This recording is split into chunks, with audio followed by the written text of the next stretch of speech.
Hello dear কো-লার্নার্স, আমরা West Bengal জিওগ্রাফির যে সিরিজটা শুরু করেছিলাম সেই সিরিজের আজ 4th পার্ট। এর আগের 3টি পার্ট অর্থাৎ ইন্ট্রোডাকশন এবং পলিটিক্যাল আর অ্যাডমিনিস্ট্রেটিভ ডিভিশন সম্পর্কে আমরা অলরেডি আলোচনা করে ফেলেছি। আপনারা যদি না দেখে থাকেন তবে আগের ভিডিওগুলো একবার দেখে নেবেন।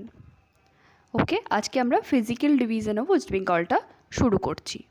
So let's start. আচ্ছা, ভূপ্রকৃতিগত দিক থেকে আমরা ওয়েস্ট বেঙ্গলকে মোটামুটি 4টি ভাগে ভাগ করতে পারি।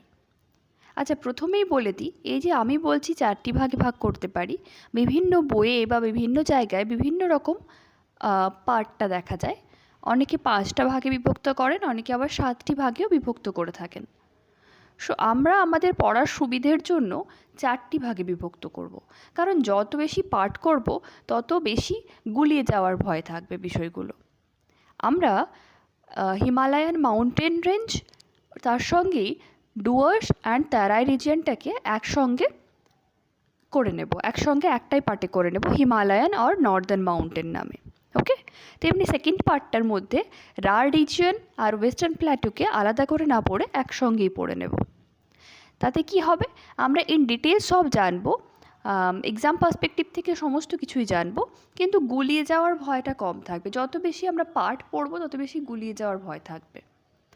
আর একটা কথা মাথায় রাখবেন যে পরীক্ষায় কখনো এই ধরনের প্রশ্ন আসে না যে পশ্চিমবঙ্গকে ভূপ্রাকৃতিক দিক থেকে কটা ভাগে ভাগ করা যায়। এই প্রশ্নটা কিন্তু কখনো আসবে না, কারণ the question itself is confusing, right? Okay, so let's start. আমরা মোটামুটি 4টি ভাগে ভাগ করেছি। প্রথমটাকে আমরা বলছি Himalayan or northern mountain. Second part আমরা নিচ্ছি Rarh region and western plateau. Third is central plain and fourth part is delta.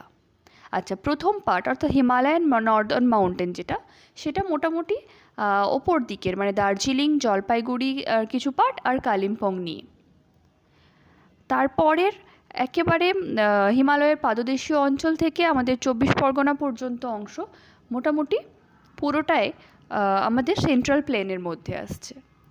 আর পশ্চিম অংশ অর্থাৎ কি বলে, ঝাড়গ্রাম, বীরভূম, বাঁকুড়া, এই অঞ্চলগুলো মিলে রার রিজিয়ন আর ওয়েস্টার্ন প্ল্যাটু আসছে, বারওয়ানের কিছু পার্ট এগুলো। আর নেক্সট থাকছে ডেল্টা। ডেল্টা হচ্ছে 24 পরগনার পরে, মানে সুন্দরবনের যে এলাকাটা এখনও যেখানে ভূমিরূপ গঠনের প্রক্রিয়া চলছে, সেই অংশটাকে আমরা বলছি ডেল্টা রিজন বা বদ্বীপ।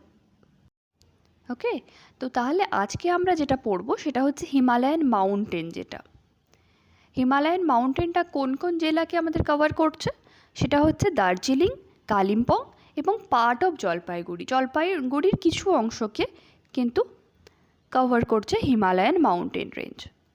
ওকে, আচ্ছা, এখান থেকে আমরা এত ডিটেলসে পড়বো না, যে কোয়েশ্চেনগুলো পরীক্ষায় আসে সেইটুকু আমরা পড়ব। দেখুন, আমি বড় করে লিখতে পারতাম, ফুল সেন্টেন্স লিখতে পারতাম, কিন্তু লিখিনি, কারণ ঠিক যেমনভাবে আমাদের খাতায় নোট ডাউন করা উচিত কম্পিটিটিভ এক্সামের পার্সপেক্টিভ থেকে, আমি কিন্তু সেইভাবেই করেছি। জাস্ট এটা একটা যদি স্ক্রিনশট নিয়ে রাখেন, বা এই ভিডিওটাকে যদি রিপিটে দেখেন, বা ভিডিওটাকে পজ করে যদি খাতায় লেখেন, তাহলে আমার মনে হয় সুবিধে হবে। ওকে, ইস্টার্ন পার্ট অফ তিস্তাকে আমরা কি বলছি? ডুয়ার্স বলছি। মানে তিস্তা নদীর পূর্ব দিকের অংশটা ডুয়ার্স এবং পশ্চিম দিকের অংশটা হচ্ছে তেরাই বা তরাই, বাংলায় আমরা বলি তরাই।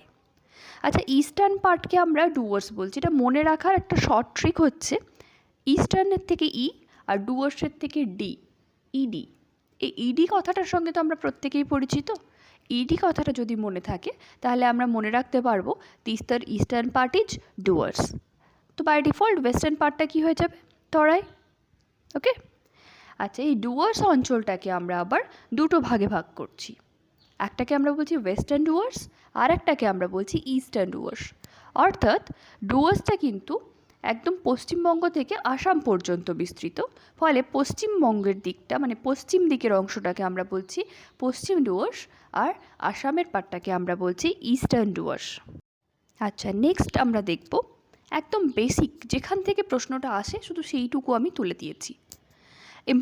Important ranges of Dooars. Dooars অঞ্চলে কোন কোন রেঞ্জ দেখা যায়? পর্বত শৃঙ্গ দেখা যায়।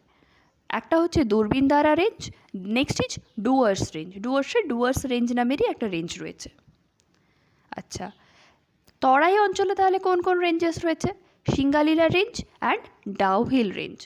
আমাদের প্রশ্ন করতে পারে সিঙ্গালীলা রেঞ্জ কোন অঞ্চলে রয়েছে, তরাই অঞ্চলে নাকি ডুয়ার্স অঞ্চলে? তো আমাদের উত্তর হবে কি, তরাই অঞ্চলে।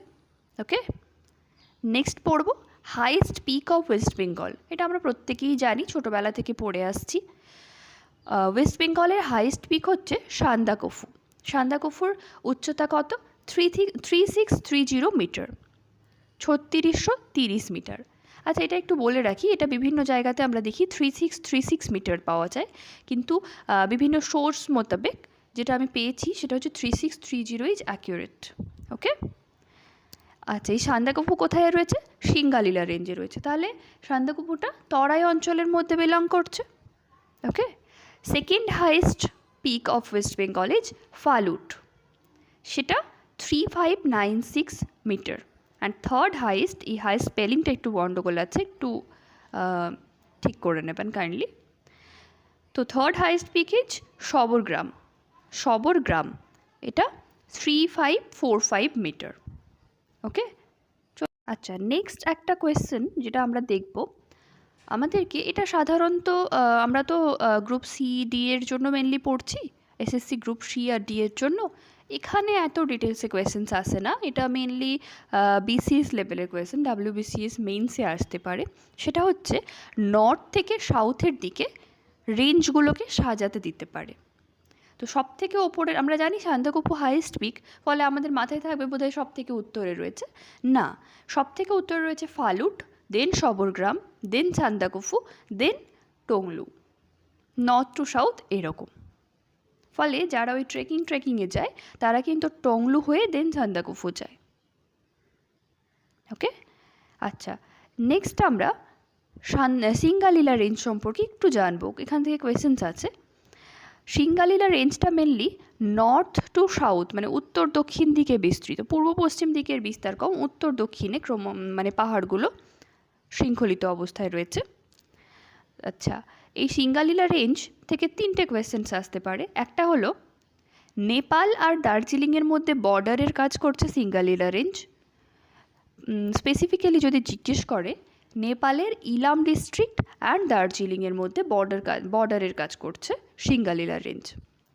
আর কি, দার্জিলিংয়ের সঙ্গে সিকিমেরও বর্ডারের কাজ করছে কিন্তু আমাদের এই সিঙ্গালীলা রেঞ্জ। আর কি করে, ওয়েস্ট বেঙ্গলকে হিমালয় থেকে ডিট্যাচ করে কোন রেঞ্জ? দেন আমরা তাও জানবো, সিঙ্গালীলা রেঞ্জ। ওকে, আচ্ছা, নেক্সট কিছু ইম্পর্টেন্ট এমসিকিউজ আমরা দেখে নেব। এমসিকিউ ধরনের কোয়েশ্চেন যেগুলো আসে প্রায়, সেটা হচ্ছে queen of hills or paradise of tribes. Paradise of tribes মানে বিভিন্ন উপজাতি, বিভিন্ন জনজাতিদের স্বর্গ কাকে বলা হয়, বা কুইন অফ হিলস, পাহাড়ের রানী কাকে বলা হয়? আমরা জানবো দার্জিলিংকে আমরা বলি queen of hills or paradise of tribes. Okay, আচ্ছা, দার্জিলিংয়ের হাইয়েস্ট পিক তাহলে কি সান্দাকফু? না, টাইগার হিল। আমরা প্রত্যেকেই জানি, আমরা ঘুরতে যাই দার্জিলিং গেলে টাইগার হিলে। টাইগার হিলটা আবার রয়েছে কিন্তু কার্সিয়াং রেঞ্জের মধ্যে। আমরা মনে রাখবো সান্দাকফুটা ছিল সিঙ্গালীলা রেঞ্জের মধ্যে, আর টাইগার হিলটা রয়েছে কার্সিয়াং রেঞ্জের মধ্যে। ওকে, এটার উচ্চতা 2573 মিটার। এই উচ্চতাগুলো খুব বেশি ইম্পর্টেন্ট বলে মনে হয় না, সান্দাকফুর উচ্চতাটা আমরা মনে রাখবো, that's it. Highest railway station of West Bengal কি? এটা আমরা প্রত্যেকেই জানি, ছোটোবেলা থেকে বিভিন্ন কুইজের কোয়েশ্চেন্সে, বিভিন্ন জিকে এর পরীক্ষাতে আসতো, তাই না? ঘুম রেলওয়ে স্টেশন, এটা হলো highest railway station of West Bengal. এটা 2247 মিটার। আচ্ছা, ল্যান্ড অফ হোয়াইট অর্কিডস কাকে বলা হয়? ল্যান্ড অফ হোয়াইট অর্কিডস বলা হয় কার্সিয়াংকে। কেমন? ওকে, নেক্সট কি আছে দেখি চলুন।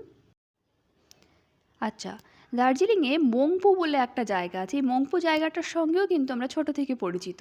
কেন বলুন তো? জিকে বইয়ে বা জীবনবিজ্ঞান বইয়ে আমরা পড়েছি প্রত্যেকেই।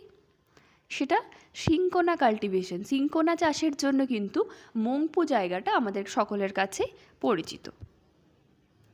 আচ্ছা, আর একটা ডেটা, সেটা হচ্ছে largest landslide reason of Asia. শুধুমাত্র পশ্চিমবঙ্গ বা ভারতের নয়, সমগ্র এশিয়ার মধ্যে সবথেকে বেশি ধসপ্রবণ এলাকা কোনটি? আম্বুতিয়া ভিলেজ অফ দার্জিলিং। দার্জিলিংয়ে আম্বুতিয়া নামক একটা গ্রাম আছে, সেই গ্রামটা। ওকে, নেক্সট পড়ব কি, কালিম্পংটা কোন রেঞ্জের মধ্যে পড়ছে? কালিম্পংটা কিন্তু পড়ছে দূরবিনদারা রেঞ্জের ওপর। ওকে, তাহলে বলুন তো, দূরবিনদারা রেঞ্জের ওপর যদি কালিম্পংটা পড়ে, তাহলে কালিম্পং আমাদের কোন এরিয়ার মধ্যে পড়ছে? তরাই নাকি ডুয়ার্স? ওকে, আমি আপনাদের কমেন্টের আপনাদের উত্তরে আশায় থাকলাম। অবশ্যই কমেন্ট করবেন, এবং যদি আমার ভিডিওটা ভালো লাগে তাহলে অবশ্যই একটি লাইক এবং শেয়ার করবেন, চ্যানেলটিকে সাবস্ক্রাইব করবেন। And thank you so much এই পর্যন্ত আসার জন্য, আমার ভিডিওটি শেষ পর্যন্ত দেখার জন্য। Thank you.